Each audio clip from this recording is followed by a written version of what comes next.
The men's 100 meters is quickly building up to be one of the closest finishing races in this year's World Track and Field Championships. Throughout the season, we have seen various great performances. However, we have only seen 7 athletes dip under the 9.9 second barrier. Now, the fastest athlete in the world right now is Zharnel Hughes from Great Britain, who ran a time of 9.83 back on June 24th in New York. And since that time, nobody has really gotten close to what he did in that race. In fact, we've only seen one athlete dip under 9.9 since then. At the moment, the top 10 include Hughes, Ferdinand Amanyala, Fred Kerley, Akeem Blake, PJ Austin, Courtney Lindsay, Asama Singa, Godson Aginabrume, Crevant Charleston, and also Terrence Jones, who ran his personal record of 9.91 back in this year's Tom Jones Invitational on April 15th. Typically, at this point of the season, we would probably see a few athletes dipping under 9.80. It just typically happens that way. For the previous few seasons, we have seen athletes such as Fred Kerley, Trayvon Bromell, and also Ferdinand Amanyala dip well under 9.8. But this season, we just haven't seen that so far. And the top 10 athletes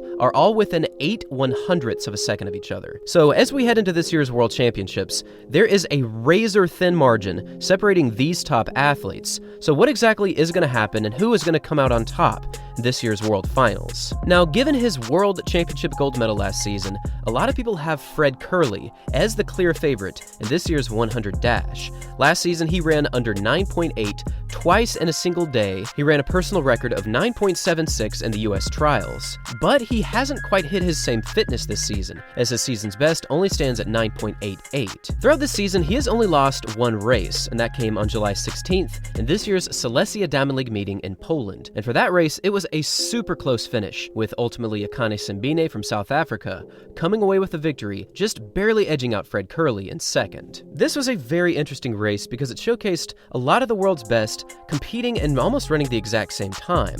So heading into Worlds, it's also possible that we could see one of the closest finishes to date.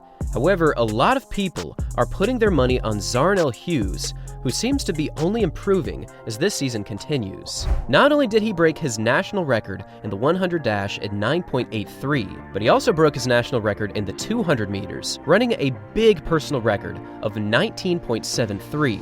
which amazingly was only fast enough for third in this year's London Diamond League meeting, finishing behind Noah Lyles and also behind Letsile Tebogo. Now, Hughes versus Kerley is certainly a big matchup that a lot of people are excited to see, but we also cannot discount Ferdinand Amanyala from Kenya, who is looking to become Kenya's first ever gold medalist over the 100 meters. Earlier this season at the Kipkeino Classic, he actually set the world's fastest time at 9.84, which amazingly was achieved into a slight headwind of negative 0.5 meters per second. This is actually the only time in the top 10 rankings this season that was achieved with a headwind.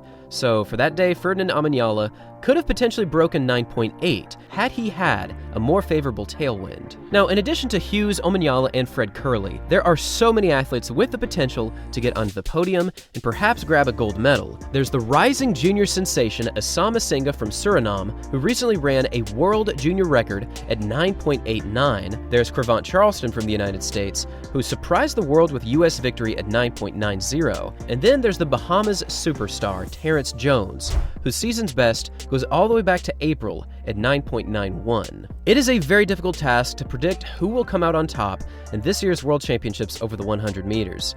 And it's also important to mention that Noah Lyles did qualify into this World Championship team, finishing right at 10 seconds for the US Nationals in the finals. It is a very difficult task to guess who will come out on top. So with this question in mind, who do you all think will win this year's World Championships in the men's 100 in Budapest, Hungary? Leave your thoughts in the comments section down below. Thanks for watching, everyone, and as always, until next time.